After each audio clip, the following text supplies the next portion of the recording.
Hey Capricorns, how y'all doing? Welcome. We're going to be taking a look at your mid-March here. So in your meditation, fascinating. First of all, I want to say, I feel like whatever you are envisioning or have envisioned is coming to fruition. That just feels really clear. I'll just lead with that positive. I saw the image of a unicorn, but it's really interesting because it just go with me on this. If you don't have kids, you may not know of what I speak, but just go with me here. I saw a unicorn, but as it's depicted in a game on Roblox, which is like a gaming forum collective called Adopt Me. And this unicorn, you're able within this game to kind of create your own house and pick your pets, and you're able to create your own reality. And I saw this unicorn in this beautiful sunlit meadow, as you do. And I saw this unicorn, and out of its horn was this like holographic projection, and I saw all of its like plans and visions, and it was like a storyboard all put together, and it was all in order. And then I saw this check mark, and it was like sorted, like done. Again, with the unicorn as well, that's very much about, within the tarot, it equates to like a judgment energy. It also relates to artistically gifted children.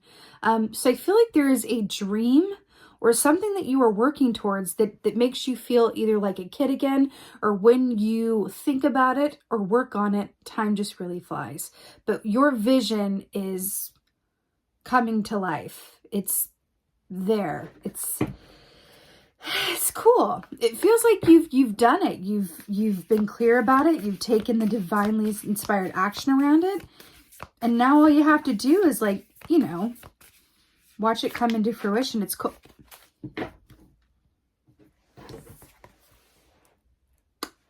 So we have the octopus here. Here's why I'm obsessed. So this equates to the 9 of Cups in the tarot, which is the wish fulfillment key.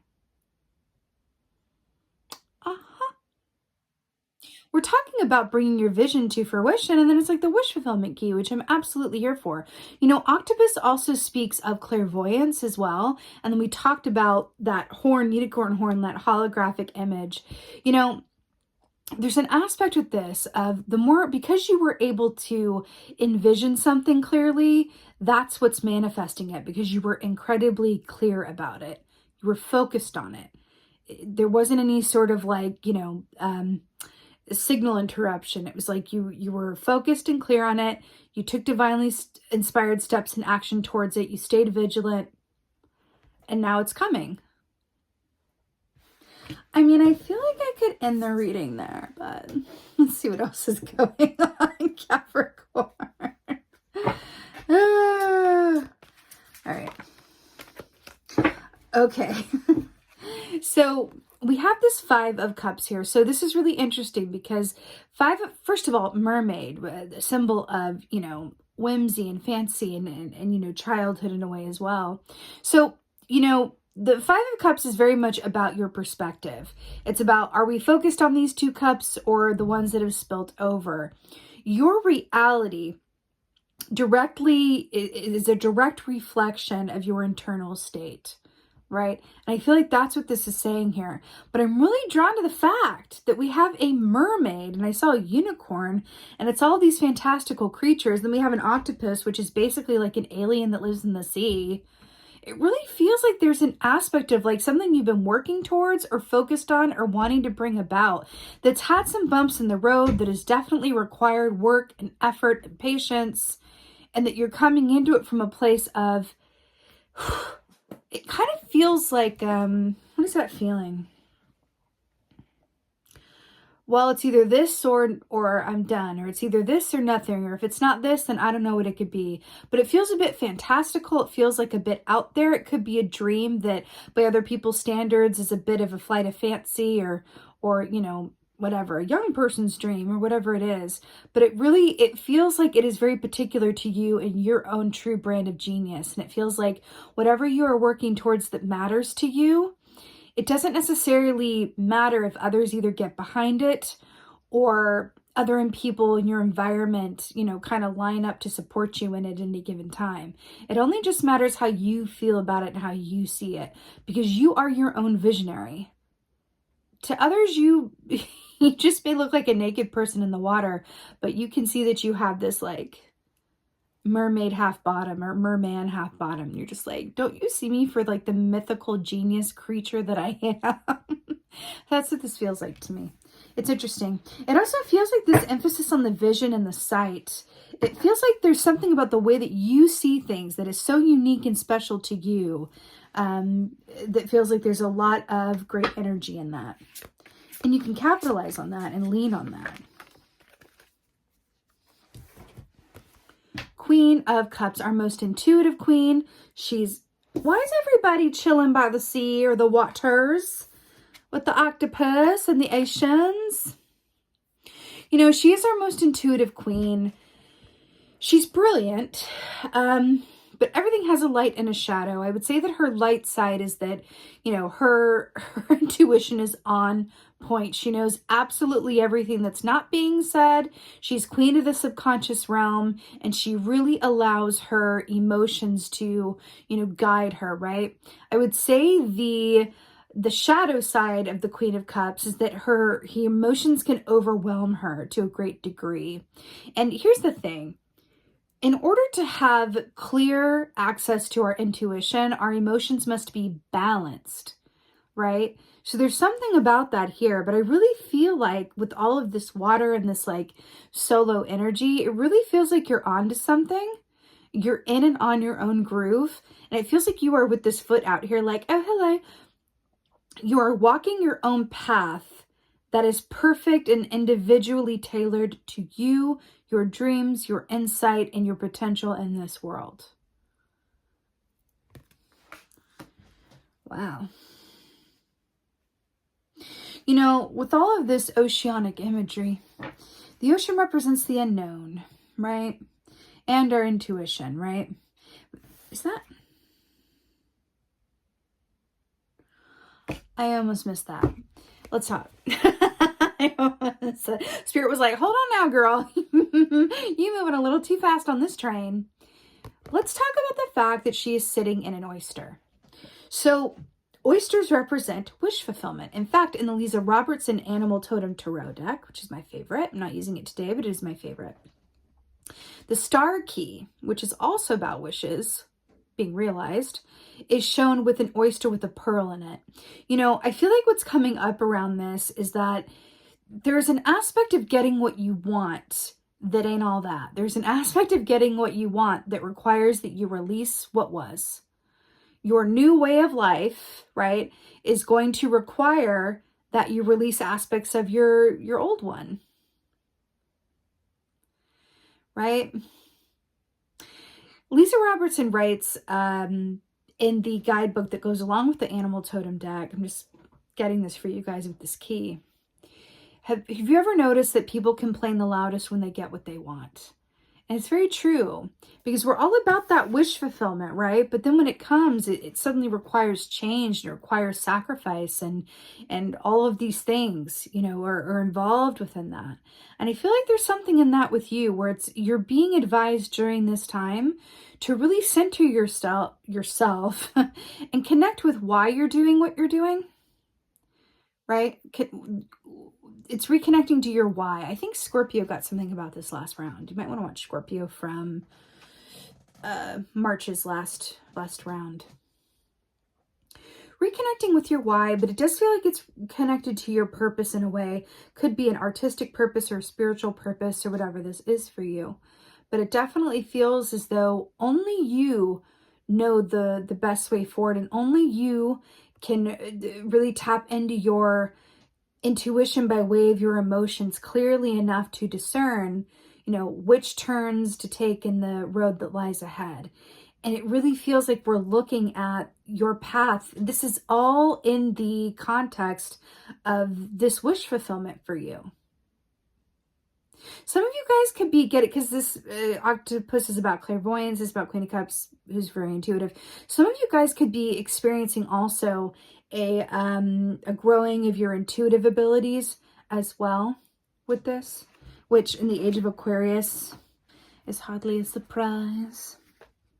But that can be difficult as well because, you know, the more that you know, The more you know. But it's interesting.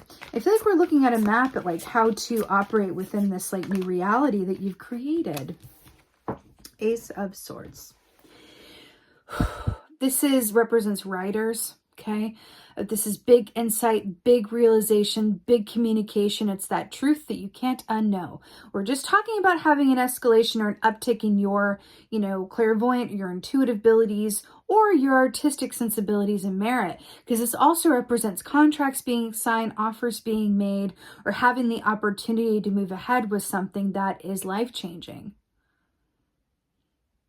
Beautiful hawk energy here as well, which is about, seeing the big picture and the details at the same time and equally as well.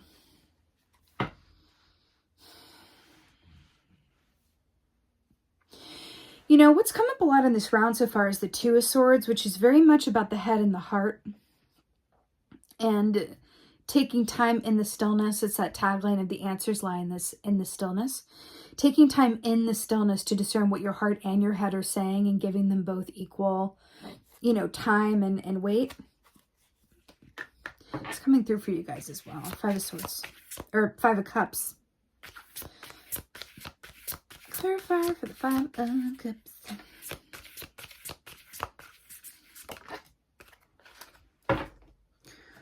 Whoa. Right. So, Five of Cups, right, is clarified by Ten of Swords in the reverse. I'm going to hold it in the upright for the sake of the visuals in my, my mind. I can't look at it in the reverse. It stresses me out. So, the Ten of Swords, the complete ending to a cycle. Now, what's interesting about this is that we were talking about how wish fulfillment can be tricky because it requires a change, or that you leave behind certain things, or, there's a change in your life, right? Once something new enters it, whether it's desired or not, right? So we have the Ten of Swords here, and then we have someone being carried off into this ambulance, right, to go away. And then we have the Magician standing up here, nice and tall. She's depicted as a female in this deck. She's manifested an ending to make way for her new beginning. I do feel like there is something about this wish fulfillment that's coming towards you that it's bittersweet. It may, leave less time for your relationship. It may shine a greater light on your relationship. It may take time away from the family. It might require that you travel further. It might require that a million different things. But there's something bittersweet about this wish fulfillment that's coming through for you. But know that you manifested it. You did manifest it.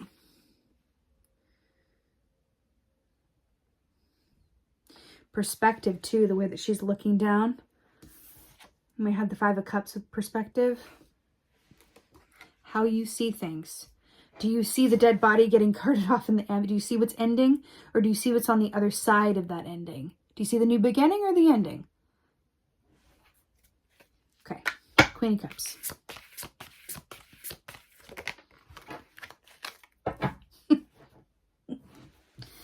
Right. So to clarify, the Queen of Cups is the Ten of Wands. You just got another 10. So that's, again, another ending to a cycle. So the Ten of Wands is about, it's a lot of effort, but it's also the key that represents moving. Moving from one place to another, moving from one career to another, moving from one chapter to another. This with the Queen of Cups, we have the Magician here. We have this person carrying all these wands. And then we have the Magician here, like, creating this smoke and this illusion. And it's like, look here, what's real and what's not? What is right and what's not? What is true? What is false? It's kind of bleeding into or making way for the Ace of Swords here, right? I feel like there's an aspect of you that's considering your options and understanding that certain things need to be released or said goodbye to in order to move forward.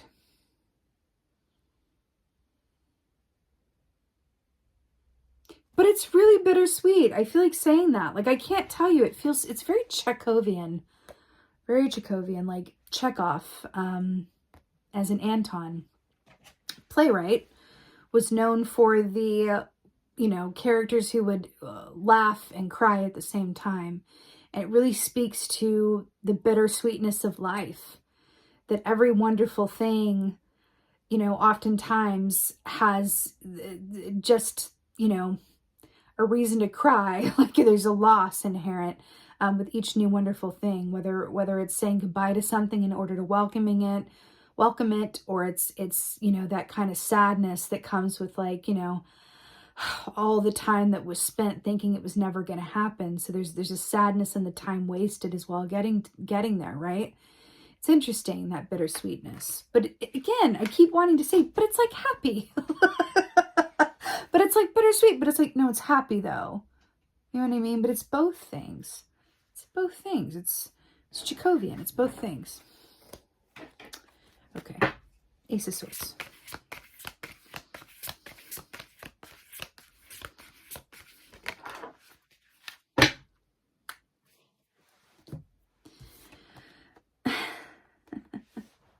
I just want to look at this for a second because it's like it's such a delight on the eyes. Okay. So to clarify, the Ace of Swords is the Six of Cups, but let's like take a good look at this. Do you see this oyster? We were talking about these oysters and then the balloons coming up and the childhood and like the fantasy. Is that cotton candy? Or flowers and little starfish here? Another symbol of wish fulfillment.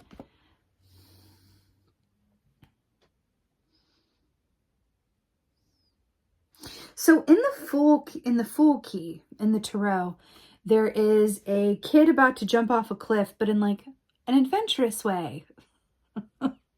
And there's a dog in that scene that's like barking, right? And I'm being taken that dog here. You know, Six of Cups, traditionally speaking, is about nostalgia. It's about the past. Remember when I saw the unicorn? And it was like this holograph that you had created to such perfection that it kind of like Hephaestus, like he created, you know, these creatures and breathed life. They were just like alive because of the perfection of the design and the vision, right? It's interesting with the Six of Cups and the unicorn, because the unicorn is that judgment, which is that childhood aspect, or looking back in order to move forward. And then we have this with the Six of Cups, which is its cousin, really, which is about remembering things in a better or worse light than they actually, you know, were. And it's interesting with this Ace of Swords here with the Six of Cups. I feel like for part of y'all, this is saying that this dream or whatever it is that you are manifesting is something that has been with you a long time, was either a childhood dream or is a dream of yours that makes you feel like a child again, or what you do at the time flies. Did I already say that? I feel like I said that, but I feel like it's coming up again. It really feels that way. But it feels like this is the money in the ticket. So if you find yourself, you know, during this time going, which is the right way, or what is the best thing to spend my time on, or is this really worth it, or is this going to pan out? The only answer that matters to those questions is, how does it feel when you give time to it? Does it feel good? Is it a childlike energy, right? Regardless of what this is for you, if this is a creative project, if this is a job transition, if this is a relationship opportunity, if this is a, you know, intuitive growth opportunity, whatever this is for you, how does it feel?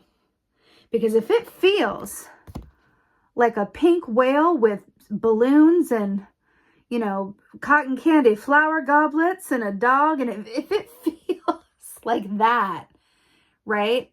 Then that is the clarity. That is the answer that you need. It feels really important. It feels really, really important. Let's get a clarifier.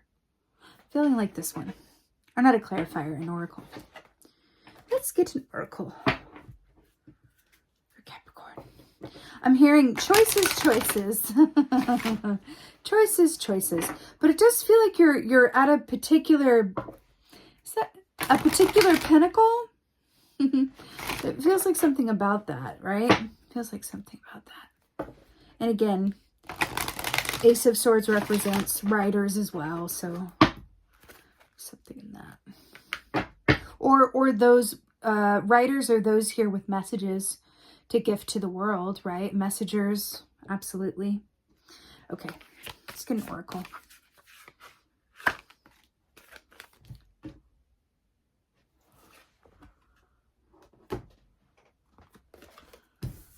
See this hawk on this sword here? We're talking about that? The hawk prince, hello! Ooh! The Hawk Prince, it says spirit communication. So we talked about that, intuitive advancement, and paying attention. Spirit communication, paying attention. Wow. Remember when I said that the clarity is going to come from how you feel about something? I feel like this is just like affirming and validating that reality. But with the Hawk Prince as well, this comes up. This is a really beautiful opportunity for, and it's one of my favorite things to do. Whenever I have a question about something, I will ask for signs. But I'm going to just give you a little like brief class on this, like a brief like little master class on this. So when we ask for signs, it's best to be specific and yet non-specific. So for example, if I have a question that says, is joining this, going to this school, for example, is going to this school in my highest and best good? If it is, show me 3 signs from nature, for example, 3 of these in 3 days, right? Now, what I will do is I will meditate, and you can do this any way you like. I will meditate and let that symbol come to me and say, show me 3 of, and then I usually see an animal because I'm an animal lady. I'll usually, okay, I see a giraffe. Show me 3 giraffes in 3 days, and that will be my sign that going to this school is my highest and best good. Just as an example, or you can say, you know, leave it a bit more open if you like, and choose, or even choose something yourself. Let's say that hawk is a totem for you and it's an important animal, and say, okay, show me 3 hawks in 3 days if this isn't right. This is really beautiful opportunity to kind of get that extra source of support from spirit, to get that. So it's like, is submitting this to this person, you know, the best step, the next best step. Show me 3 wolves, show me 4 wolves, show me whatever it is. And then set a time frame for that, right? 3 of these in 3 days, 2 of these in 2 days, or 12 of these in 7 days, whatever you want to do. As long as it's personal to you and you're clear about it, and then write it down and really like, you know, give attention to it. It's a beautiful opportunity to just get a little extra support from the universe and then pay attention to those signs and symbols. Because when this comes up, the universe is wanting to speak to you and help you out with that stuff, okay? Especially with the octopus and the clairvoyance as well. You do have an ability to gain a very particular intuitive sensorial insight as to these questions, and, you know, clarity around how to move forward under the umbrella of this wish manifestation. All right, Capricorn, I'm excited for you. I'm wishing you guys a most blessed and happy mid-March, a very blessed and happy spring equinox. Thank you guys so very much for being here. And as always, and most of all, thank you for being you. And be well. Until next time.